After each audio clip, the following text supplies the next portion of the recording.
Nangamatay ang mga alagang baka at baboy sa Cagayan dahil po sa hagupit ng bagyong Ophel.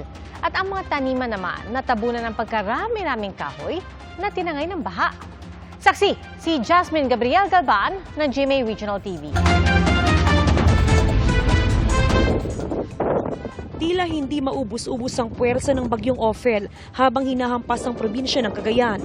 Walang laban sa puwersa ng hangin ng daycare center na ito sa bayan ng Baggao. Tuluyan ng nawasak at nilipad sa ilang talampakang layo ang bubong nito. Tuloy-tuloy isinagawang paglilikas, lalo't nalubog sa baha ang maraming lugar sa bayan ng Santa Ana.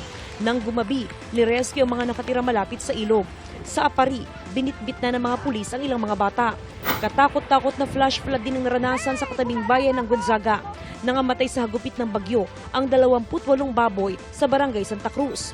Walang nagawa ang may-ari, kundi ibaon sa lupa ang mga nasabing alaga. Napuruhan naman ng flash flood ang San Jose Bridge. Nawasak ang magkabilang approach ng tulay, kaya stranded ang maraming sasakyan. Kanya-kanyang diskarte ang mga residente para makatawid. Dahil sa hindi madaanan ng San Jose Bridge sa bayan ng Gonzaga, ay tumatawid na lamang ang mga residente dito sa ilog para makapunta sila sa kanilang mga pupuntahan. Galing pa sa Santa Ana si Mang Pedro at desididong makapasok na sa Gonzaga para ayusin ang nasirang bubong sa bahay ng kanyang anak. Mahirap, mama. Wala nga sasakyan na papunta rito, kaya nga naglakad na lang ako. Pinangako naman ng DPWH ang agarang pagsaayos sa tulay. I can assure na madali na lang nating may restore ito. Kasi marami namang mga equipment, tulong-tulong yung mga both private and DPWH at I think may LGU pa. Within the day, I'm very sure, makakadaan yung mga tao. Bibilisan namin to. Matinding pinsala rin ang dulot ng bagyong Ophel sa mga magsasaka. Tanaw sa drone video na ito, ang dami ng mga punong tinangay ng rumaragas ang baha. Problema ngayon ng mga magsasaka kung papaanong makakapagtanim muli. Gayong ang kanilang ekta-ektaryang taniman ng palay ay natabunan na naglalakihang mga troso na galing sa bundok. Kasama sa mga natabunan, ang mga tanim na palay ni Mang Jose.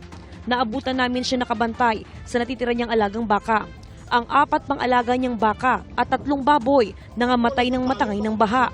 Mahirap explain, ma'am. Alaga namin, kabuhayan din namin.